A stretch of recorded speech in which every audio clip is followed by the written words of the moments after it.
bom dia a todos. Vamos continuar depois da polêmica da pensão alimentícia, que deu o que falar, não é? Deu o que falar, muita gente fazendo perguntas e eu passo esse pedido novamente, né, para que você em casa participe. Novamente, mande suas perguntas. Você que não deu tempo de responder a semana passada, refaça aí que a gente vai passar para a doutora Mariana. Doutora, crianças com pais diferentes recebem a mesma pensão? Não. Na verdade, assim, depende de quem está pagando a pensão. Se eles são pais diferentes, vão ser os pais. Então, podem sim receber pensões diferentes de acordo com a quantidade, com o nível de vida de cada pai. Então, por exemplo, vamos dar um exemplo básico. Você tem um filho, você tem 2 filhos, um é filho de um milionário e outro é filho de uma pessoa, vamos botar assim, classe média comum, que ganha, sei lá, ganha um salário comum, vamos dizer, de várias formas, e outro é de milionário. Claro que o filho de milionário vai ganhar uma pensão extraordinariamente maior do que o filho de uma pessoa comum. Porque é direito da criança gozar da mesma vida que o pai tem. Então, se o pai tem uma vida muito boa, tem acessos a viagens internacionais, tem acessos a coisas caras, logicamente a criança também tem esse direito. Entendeu? Muitas vezes o pessoal acha que só porque o pai tem uma vida muito boa tem que pagar o mínimo do mínimo do mínimo, assim, que a criança somente comer, vestir e dormir. E não é bem assim. Ele tem que gozar no mesmo nível social que o pai. Pronto, me surgiu outra pergunta. O pai ou a mãe de gêmeos ou trigêmeos, ele vai ter que pagar dobrado ou triplicado aí o valor da pensão? Não.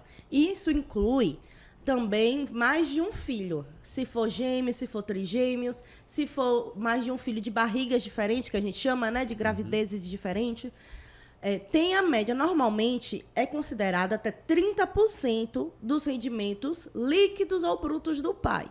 Tá? Então, 30%. Então, por exemplo, se são 2 filhos, vai ser considerado 15% para cada um.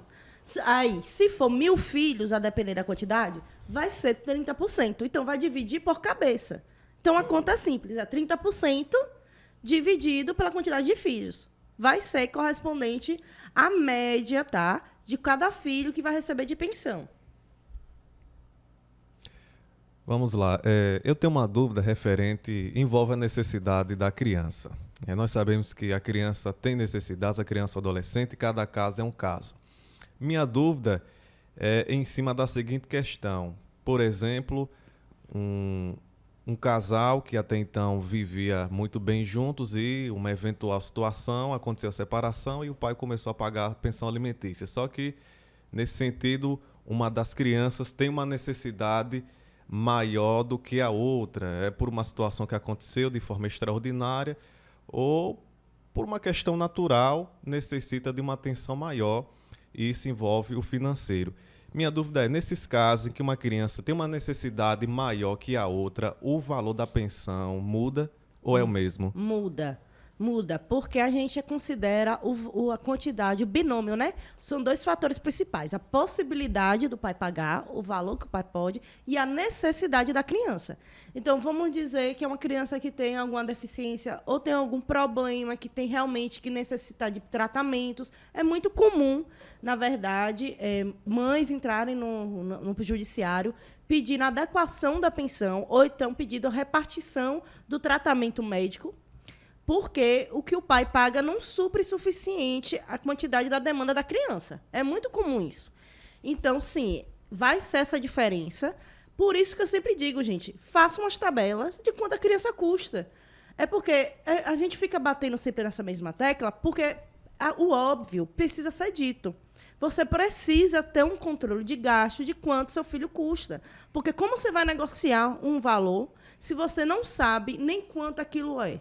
Nem quanto a criança custa, nem quanto ela precisa de tratamento. Então, inclusive, tem casos mesmo de entrar na justiça para o pai arcar com 50%. A gente tem que lembrar o seguinte, a responsabilidade de criar um filho são dos 2, pai e mãe. A responsabilidade de pagar os custos também são dos 2. Se a criança precisar, acontecer alguma coisa no meio do caminho, que ela precisar de um aumento, ele vai ter que pagar. Ah, não tem onde tirar dinheiro. Aquela velha história. Se vira, porque principalmente quando é coisa de saúde, você vai ter que dar um jeito de pagar. Então, é melhor você entrar em acordo com a mãe, falar, ver suas possibilidades, do que se prolongar no judiciário por uma coisa que só prejudica você, sua família e principalmente a criança. Muito bem. Sobre alienação parental, por exemplo, quando acontece de um dos responsáveis colocar o filho contra o outro responsável, esses atos dificultam a convivência saudável da criança? Com certeza. O que é alienação parental? A alienação parental é você induzir a criança a ter raiva, a ter um certo rancor pelo outro cônjuge, né? Pelo ex-marido ou pela ex-mulher. Então, aquelas atitudes assim, de falar para a criança, seu pai não presta, seu pai só vai te levar para o mau caminho, botar a criança contra, olha, a gente está sofrendo aqui por causa do seu pai. Também tem que ser feita uma leitura de como isso é feito, né? De se realmente isso acontece. Por quê? Isso é muito usado como defesa, mas é difícil provar. Entendeu? Então, tem que ter prova que realmente há uma alienação. Se o pai não vê a criança, ou tem por exemplo, eu já advoguei num caso que o cara estava alegando alienação, mas o pai bateu na mãe, na frente de uma criança de 4 anos, e a criança depois teve medo do pai. Ela não queria ter aproximação. Ficou traumatizada, ficou né? traumatizada pela situação. Aí ele alegava que era alienação. Não era alienação. A criança ficou traumatizada por uma situação que ela viu. Então, é muito usado a questão da alienação como tese de defesa, mas aquela história, cada caso é um caso, e somente palavras você tem que realmente induzir a criança a ter uma raiva, a ter um rancor do pai, a não querer contato com o pai. Entendeu? Isso é alienação. E é uma situação que também só tem aqui no Brasil, né? Qual é a punição para esse crime? Normalmente, a punição é a troca de convivência. Então, o pai que sofre alienação vai ficar com a guarda da criança, enquanto a mãe é afastada dessa criança. Normalmente, se aconselha a fazer um tratamento psicológico para toda a família, tanto o pai como a mãe e a criança, porque realmente é uma coisa que vai impactar toda a vida da criança. Mas, volto a dizer que a alienação, que existe alienação só por dizer que é alienação, não é assim. Você tem que realmente comprovar que aquela mãe ou aquele pai está induzindo, entendeu? Está induzindo a criança a ter um mau pensamento. Mas, assim, as crianças vão crescendo, por isso que cada vez mais, quanto mais velha, mais a voz da criança tem valor, né? Então, com 10, muitas vezes o juiz pede para ouvir, principalmente essa questão de guarda. A alienação mexe muito com a guarda, de quem a criança vai ficar, com quem a criança vai ter o contato. E tem aquela coisa básica, mesmo sem, com a pensão problemática, a mãe não pode falar que o filho não pode ver a mãe. Então, o pai fala, tá com a pensão atrasada. Ela não pode falar, então você não vai ver seu filho porque não está pagando pensão. Uma coisa é uma coisa, outra coisa é outra coisa. Por isso que a gente sempre fala, quando for discutir essas coisas, não discutam na frente das crianças. Tentam sempre preservar a saúde emocional dos seus filhos, porque isso é uma coisa que, às vezes, quando se quebra, é muito difícil, ou às vezes impossível de ser consertado. Certo. Vamos para uma pergunta aqui da internet. Como fica a situação do filho adotivo após a separação? O filho adotivo tem os mesmos direitos que os filhos biológicos, né, doutora? Tem os mesmos direitos. O filho adotivo, aí é bom a gente fazer uma ressalta do filho adotivo realmente registrado, realmente feito aquela questão toda certinha. É diferente de um filho que a gente chama muito aqui adoção à brasileira. O que é adoção à brasileira? A pessoa pega uma criança, vou te criar. Nunca regulariza, nunca vai nada, a menina mora lá anos na casa de fulano, mas nunca fez nada juridicamente, nunca botou o nome num papel. E isso, inclusive, é considerado adoção brasileira. Essa criança, por ser assim, é muito mais complicado depois dela ter reconhecimento a algum direito.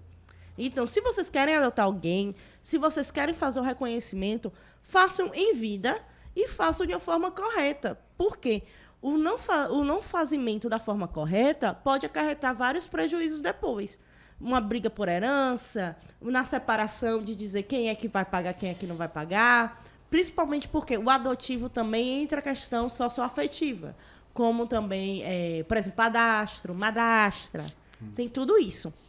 Então, se tiver regularizado, a pessoa vai ter o mesmo direito de um filho convencional, de um filho biológico. A Constituição de 88 não faz diferença entre filhos, sejam eles dentro do casamento, fora do casamento, que tinha muito isso antes de 88. Filho que era considerado da amante não tinha o mesmo direito do que o filho convencional. Filho adotivo, então filho é filho. A pessoa tem que pensar muito bem antes de querer um filho. O pai, por exemplo, ele registrou o filho, mas não tinha certeza se o filho realmente era dele. E continua pagando a pensão. Caso amanhã ou depois ele queira fazer um exame de DNA e der negativo, não seja comprovado que o filho não é dele, ele tem direito ao reembolso daquilo que pagou durante os anos?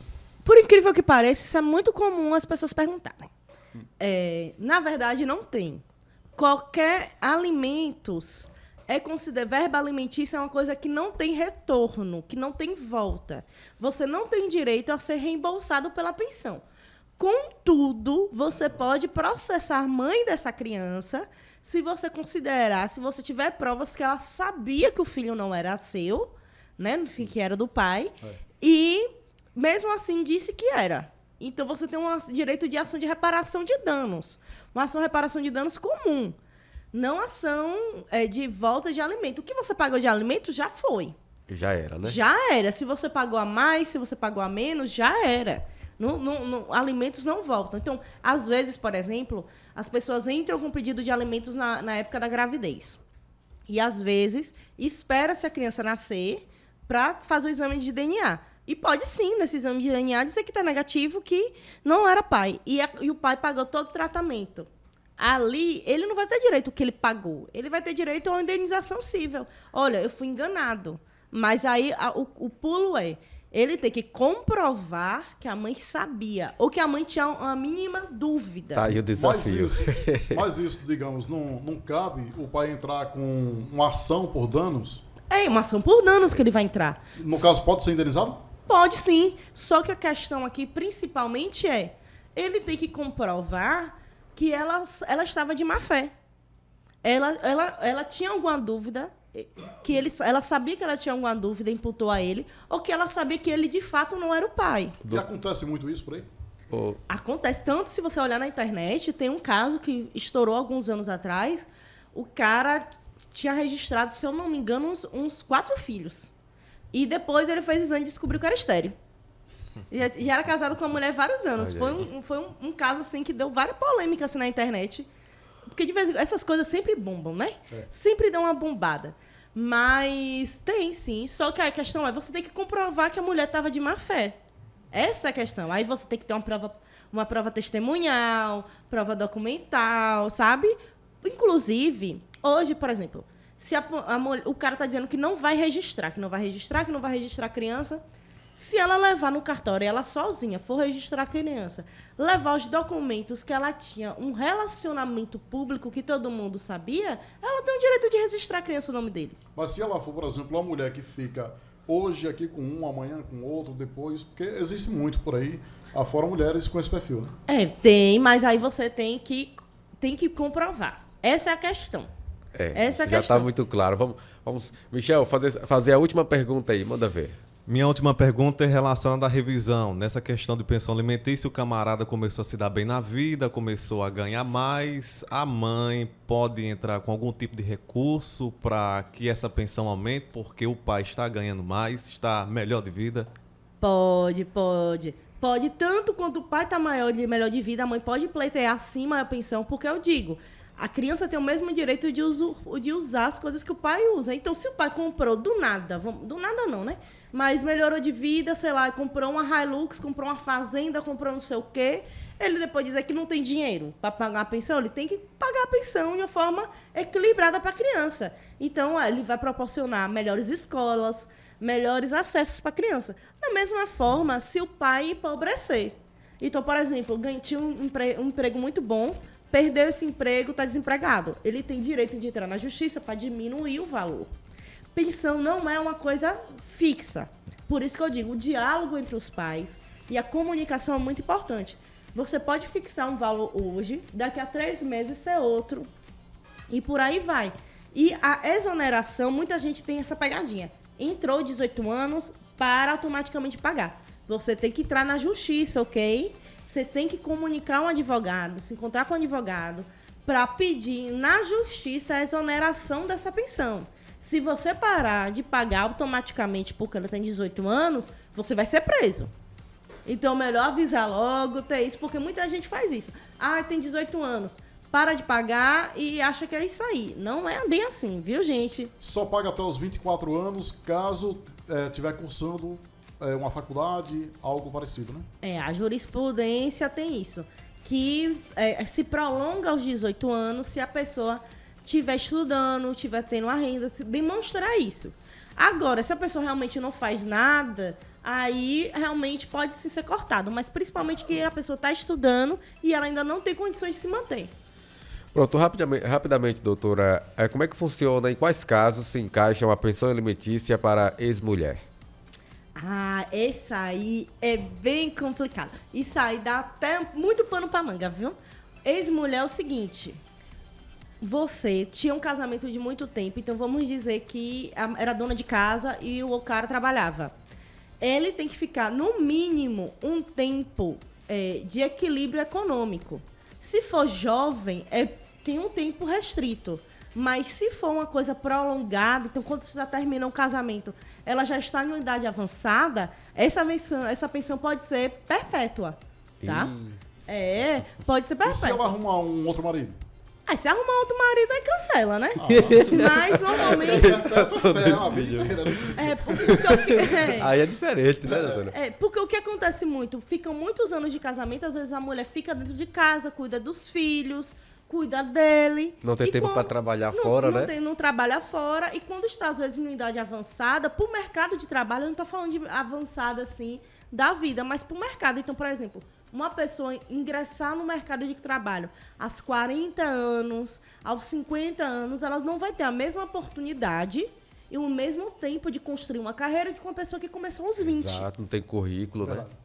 Ainda mais se ela tem um padrão de vida. Então, vamos dizer que era mulher de um grande empresário, né? De grandes profissionais que têm uma renda muito grande. Ela tem esse direito de pensão.